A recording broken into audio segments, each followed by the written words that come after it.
Porque nós somos para com Deus o bom perfume de Cristo, tanto nos que são salvos, como nos que se perdem.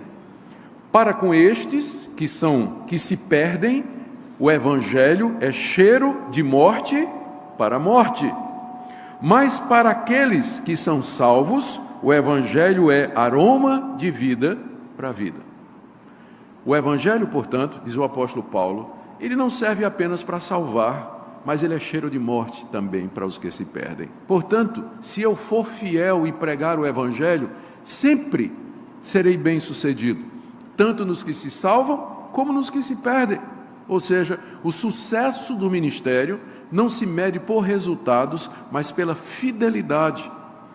E porque Paulo era um ministro fiel, ele estava consciente que a sua pregação produzia os efeitos que estavam na mão de Deus. Deus salvaria quem ele quisesse e Deus condenaria quem ele quisesse. O evangelho também serve para condenar, para que no dia do juízo a pessoa seja responsabilizada. Um dia você ouviu o evangelho, você passou a sua vida toda ouvindo o evangelho e você endureceu o seu coração, então você vai ser condenado por isso. Ou seja, o evangelho serve aos dois propósitos. Por isso o ministro fiel, ele sempre é levado em triunfo.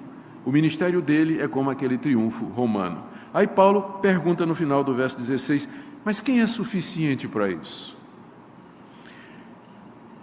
Você saber que a vida eterna de uns e a perdição eterna de outros está ligada à sua fidelidade no ministério. É uma responsabilidade muito grande. Paulo pergunta então, quem é suficiente para esse tipo de coisas? E no verso seguinte, ele apresenta então a sua defesa. Porque nós não estamos, como tantos outros, mercadejando a palavra de Deus. A acusação era essa, que Paulo era um mercenário e que ele estava ensinando o evangelho falso.